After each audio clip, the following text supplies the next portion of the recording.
Olá, tudo bem com você? Está preparado para mais uma viagem pela nossa história?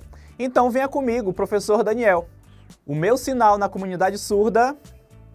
Bem-vindo ao projeto Aprender Além da Escola, do Centro de Mídias e Tecnologias Educacionais da CEMED.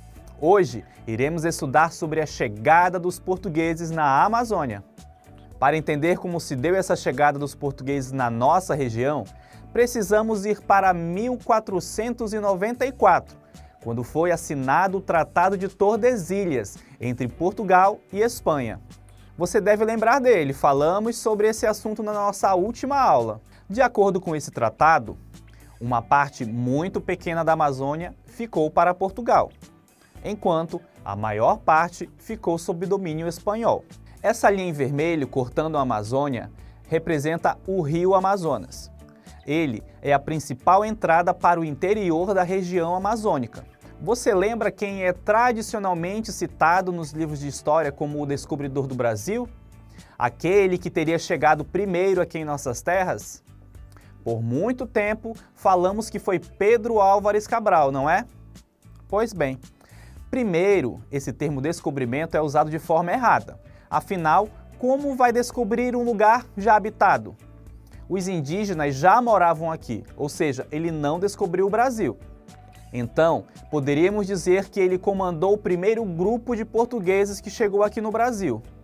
Mas um pouco antes de Pedro Álvares Cabral chegar ao Brasil, lá em abril de 1500, um colonizador espanhol chamado Vicente Yáñez Pinzón passou por terras brasileiras, por volta de janeiro de 1500.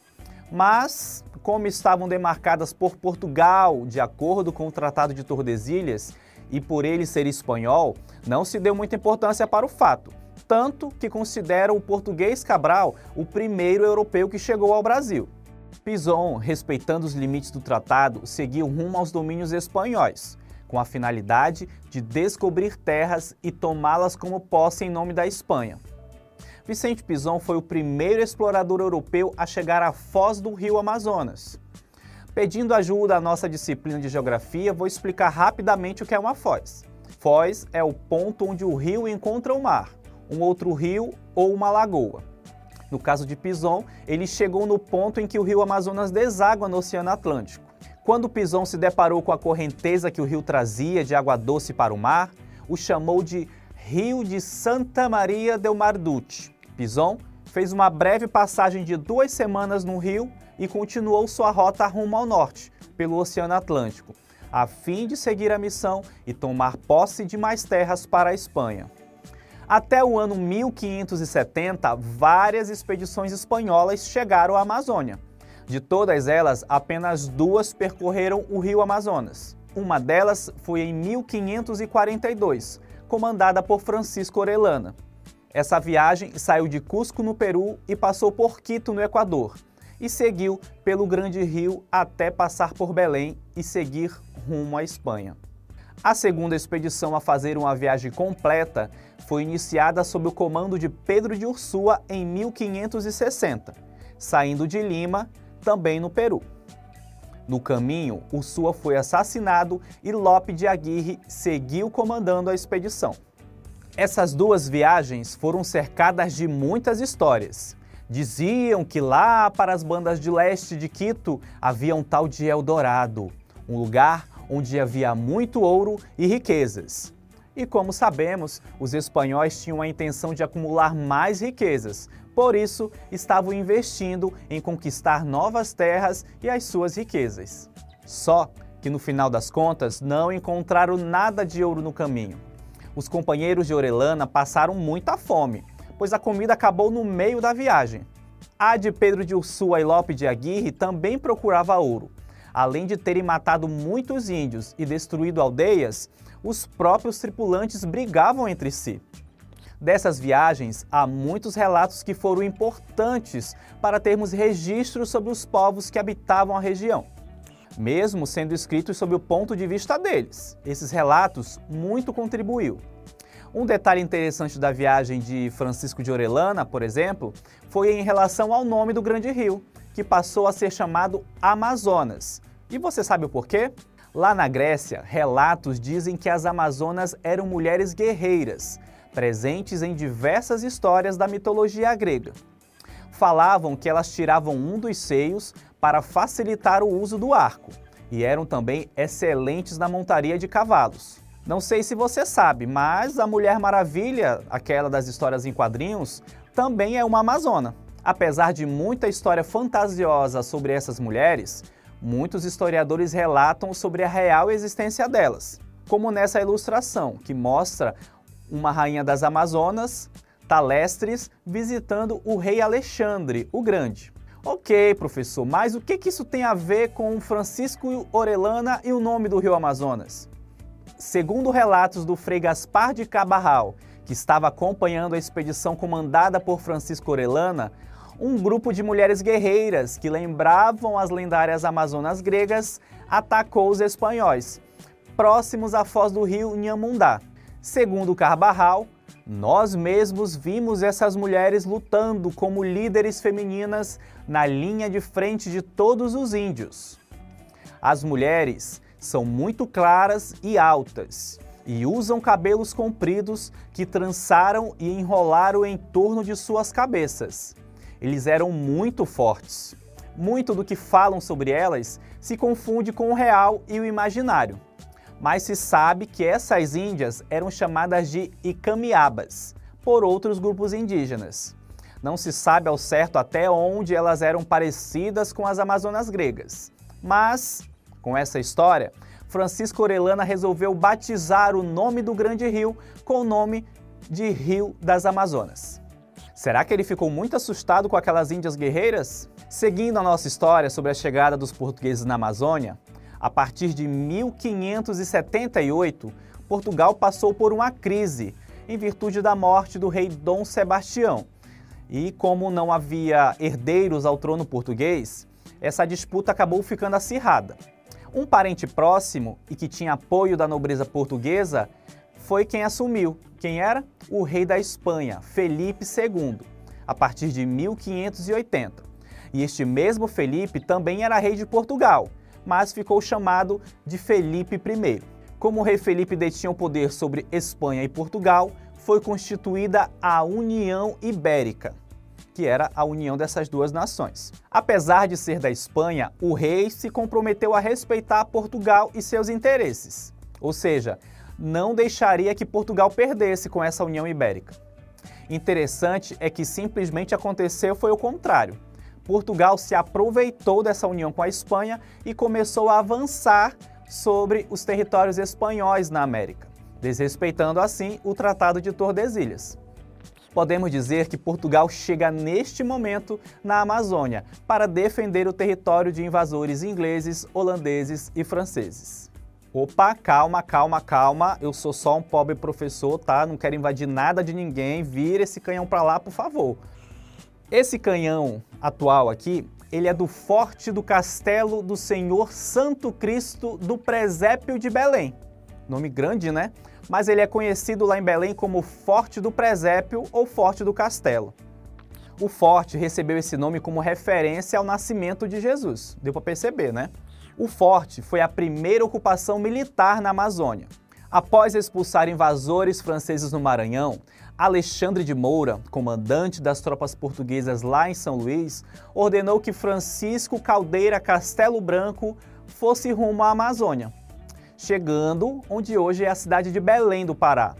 E lá edificou um forte de madeira para marcar a posse da região em 1616. O interesse pela região era muito pouco, pois não parecia que pudesse dar muito lucro. Mas a preocupação com as possíveis invasões estrangeiras era constante. Em 1637, foi a vez de Pedro Teixeira explorar o rio Amazonas. Essa expedição foi considerada grandiosa, pois contou com 47 canoas, 70 soldados e 2.000 indígenas. A expedição saiu de Gurupá, no Pará, em 26 de outubro de 1637 e retornou a Belém do Pará, em 12 de dezembro de 1639, quase 2 anos depois.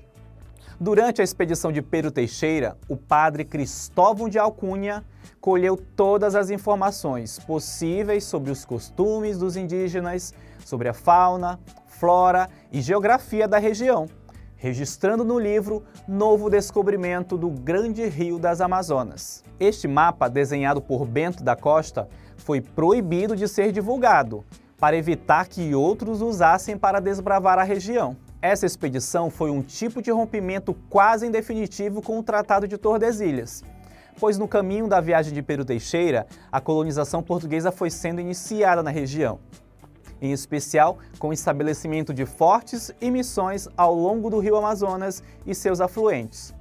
O Tratado de Madrid, em 1750, vai refazer os limites dos domínios portugueses, baseando-se já nas conquistas de Pero Teixeira. E aí, curtiu nossa aula de hoje? Agora vamos testar os nossos conhecimentos. Acompanhe comigo a hora da atividade.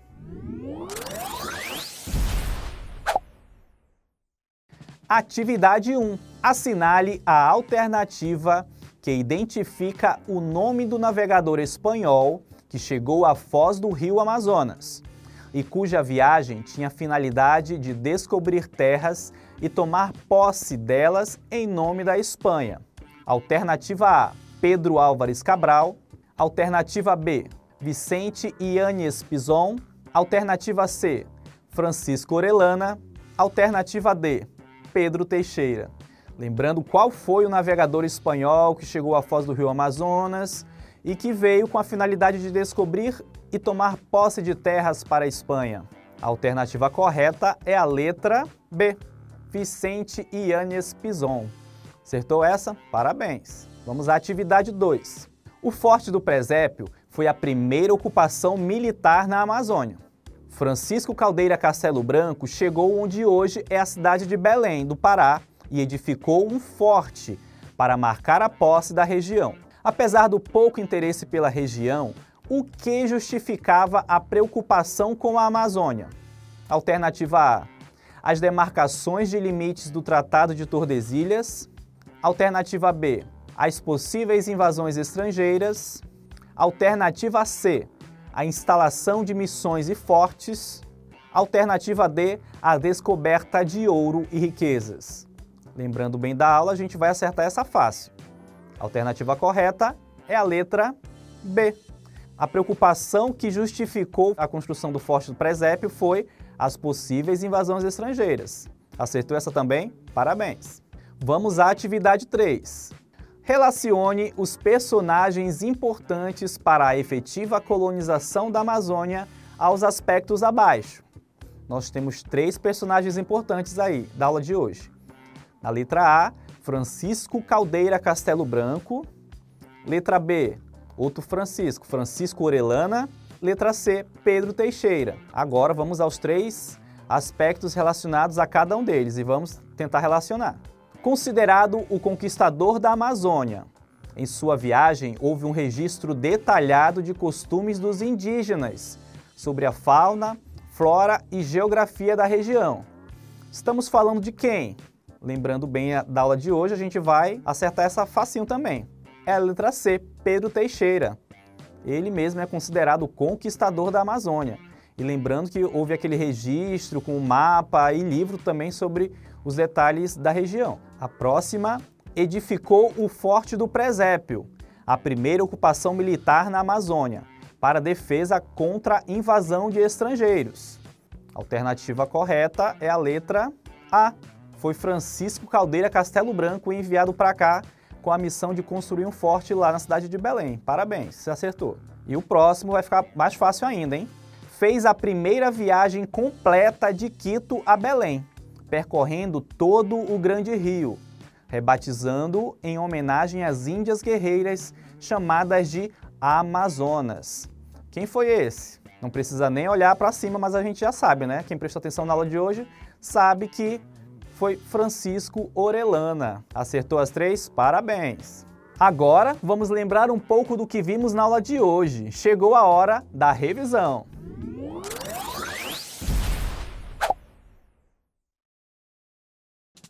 Na nossa aula de hoje, falamos sobre a chegada dos portugueses na Amazônia. Lembramos que as terras da Amazônia estavam divididas pelo Tratado de Tordesilhas entre Portugal e Espanha. Para tomar posse das terras em nome da Espanha, Vicente Pinzón foi o primeiro conquistador europeu a passar pela Amazônia. Várias expedições após, eles tentaram avançar sobre a região. A primeira a completar o trajeto de todo o Grande Rio foi a de Francisco Orellana, que rebatizou o rio com o nome de Rio das Amazonas. Na busca por riquezas, nem a expedição de Orellana, nem a de Pedro de Ursúa e Lope de Aguirre conseguiram encontrar os tesouros do lendário Eldorado.